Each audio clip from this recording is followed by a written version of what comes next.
Let's start with Tom.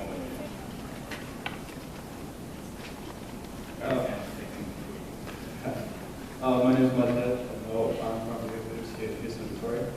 So I was kind of curious about this topic of the life, and it took me about 2 years for this project to conclude or get some results. So I was going to ask, like, what kind of obstacles we were facing during those 2 years that took them that long to achieve what they did. For this growing I guess that's my area. You got the question, right? Yes, yes. Well, they had to overcome several obstacles. So basically, for those of you who just walked in, what these people did was they, first of all, they sequenced the genome of a naturally occurring bacterium called Mycoplasma genitalium. And What do you mean by sequence? Could you tell us? oh, I'm sorry. Well, they basically read the DNA code of this microorganism. In other words, they determined the order of the DNA letters. DNA is like a digital language. Just like English, it has letters, it has only 4 instead of 26. But other than that, it's just like a language.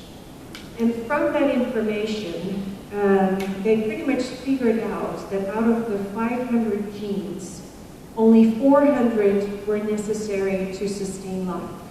So they figured out what they called the minimal genome would be. They then basically placed a very large order for small pieces of DNA that have that sequence. About 50 what we call base pairs or DNA letters long a piece.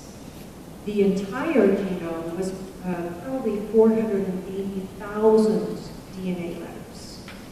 And so they started assembling these pieces in the lab, in a test tube. And first they glued together 250 base pair pieces, let's say.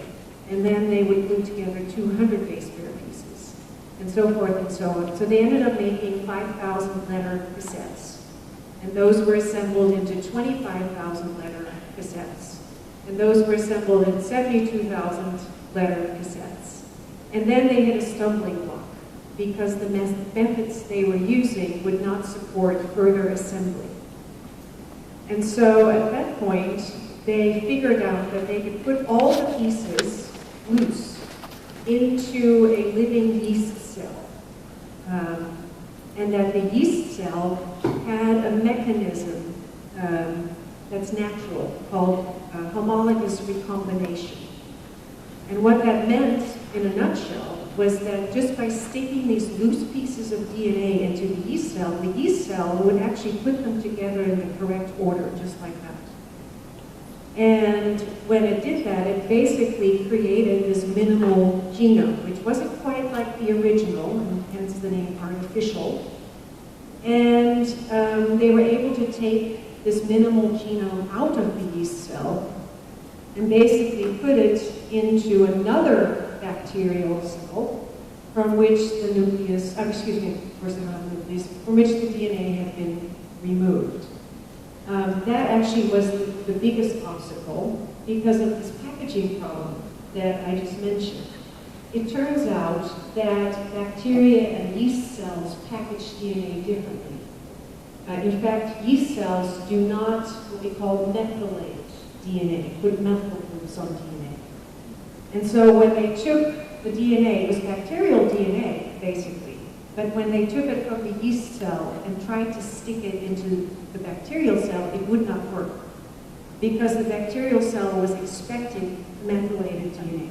So they figured out that they needed to methylate before they stuck the DNA back into a different bacterium. Craig Venter is the main guy who did this, and he likens the DNA as the software. And the software, he says, then booted up the cell and created the cell, the hardware, according to the new software. So the shell was changed. The minimal genome also was outfitted with designer sequences.